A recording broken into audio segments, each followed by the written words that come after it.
4, psikologi kode etik. Di sini kami akan melakukan role play kasus mengenai iklan dan pernyataan publik.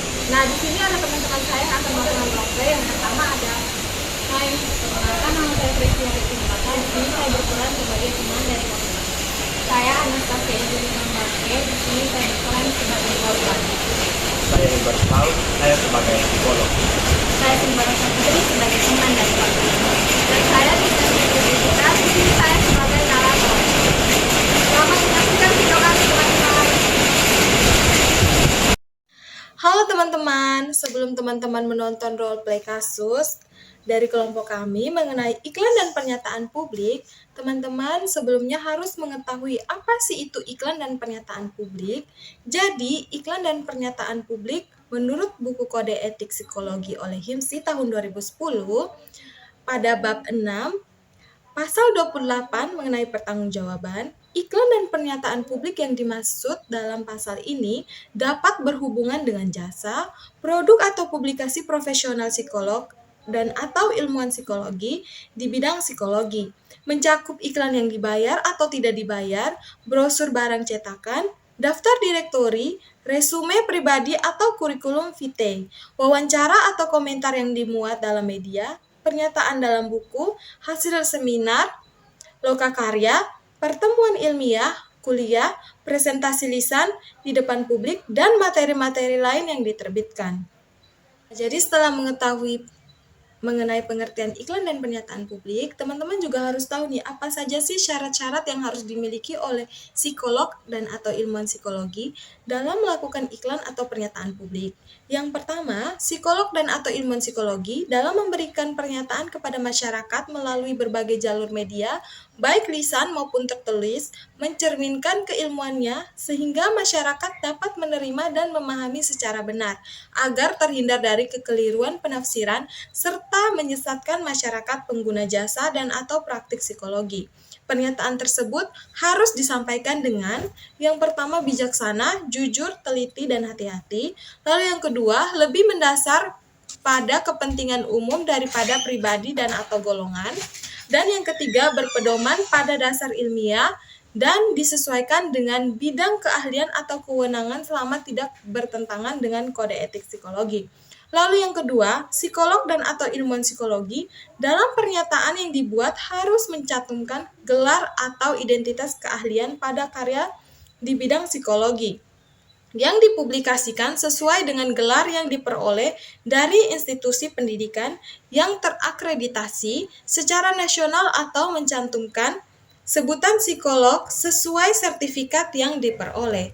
Lalu yang ketiga, psikolog dan atau ilmuwan psikologi tidak membuat pernyataan palsu, menipu, atau curang mengenai yang pertama, gelar akademik atau ijazah, lalu yang kedua ada gelar profesi, yang ketiga ada pelatihan, pengalaman, atau kompetensi yang dimiliki, lalu yang keempat ada izin praktik dan keahlian, yang kelima kerjasama institusional atau asosiasi, yang keenam jasa atau praktik psikologi yang diberikan, yang ketujuh konsep dasar ilmiah dan hasil dan tingkat keberhasilan jasa layanan, yang kedelapan biaya, yang kesembilan orang-orang atau organisasi dengan siapa bekerja sama, dan yang kesepuluh adalah publikasi atau hasil penelitian.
Dan juga ada tadi lihat di Instagram sih, karena ada iklan lowongan untuk konsultasi psikolog. Kalau Tasya berminat, coba Tasya lihat ini. Iya, keren itu. Dan dia bilang itu sudah S3 dan kalau Tasya berminat sebaiknya coba psikolog. Ya coba dilihat. Apanya? Kamu Tasya tuh lagi dapat masalahnya lebih parah sama juga curhat daripada Tasya diam-diam. Sudah 1 bulan lagi dia ada perubahan kan. Kasihan berarti ini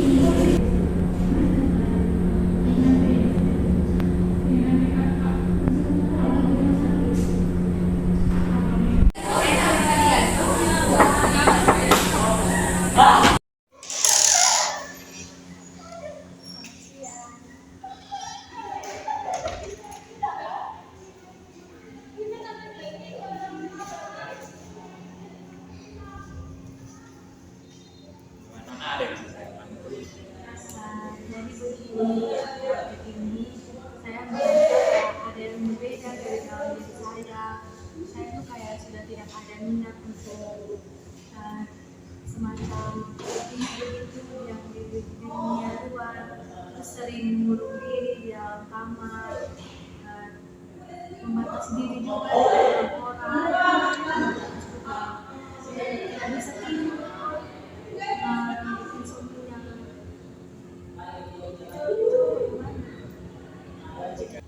Jadi dari yang kita sampaikan ini, menurut saya, kakak ini terkena bipolar, kakak mengalami gangguan bipolar.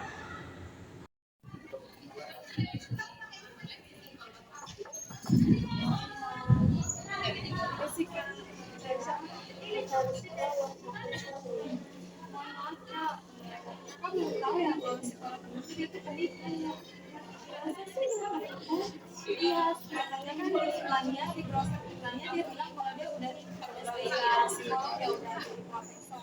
Tapi kenyataannya itu yang ada bukan psikologi. Jadi dia tuh lagi belajar sama psikologi. Ya, jangan saya merasa setelah dari dia itu saya merasa kayak diri saya itu tidak ada yang contoh gitu. Oh ya udah deh kak, udah wanti sih dari awal. Ya udah, makasih ya informasinya.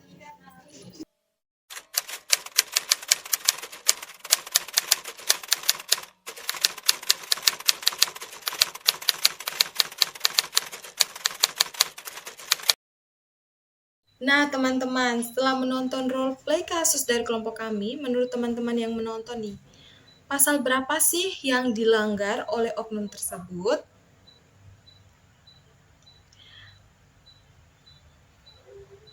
Jadi, oknum tersebut itu melanggar pasal 28 mengenai pertanggungjawaban, di mana dia itu memalsukan gelar akademik atau ijazah dan juga gelar profesinya, di mana dia mengatakan pada brosur iklannya bahwa dia merupakan S3 psikologi dan juga seorang psikolog.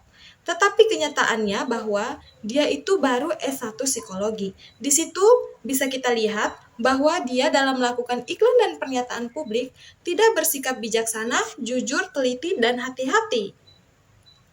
Nah, teman-teman, bagaimana sih penanganannya jika kita sudah terlanjur terkena kasus seperti yang di dalam video tersebut? Jadi, jika kita sudah terlanjur terkena kasus tersebut atau terjerumus atau tertipu oleh oknum, maka yang harus kita lakukan yaitu melapor kepada pihak yang berwajib agar oknum tersebut segera diproses secara hukum.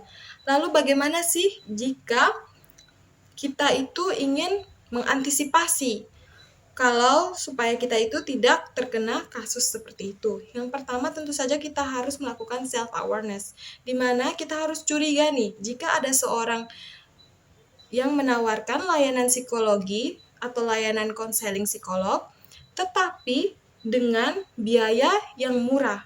Kita harus curiga nih, kok bisa ya dia itu memberikan layanan psikologi tapi kok harganya terlalu jauh murah. Atau kita bisa ngecek nih, misalnya kita di dalam suatu daerah, Misal saya ini berdomisili di NTT, nah saya itu harus mengecek di HIMSI NTT supaya kayak kita tuh bisa tahu bahwa oh dia ini psikolog beneran atau tidak. Seperti itu teman-teman. Nah, jika ingin melakukan konseling terhadap psikolog, kita juga harus mengetahui nih psikolognya itu dia mendapatkan gelar dari universitas mana dan juga dia itu kuliahnya di mana. Seperti itu teman-teman. Terima kasih. Sekian video roleplay kasus dari kami. Semoga bisa menambah wawasan dari teman-teman dan teman-teman bisa melakukan apa saja tips-tips dari kami jika teman-teman mengalami kasus yang sama. Terima kasih.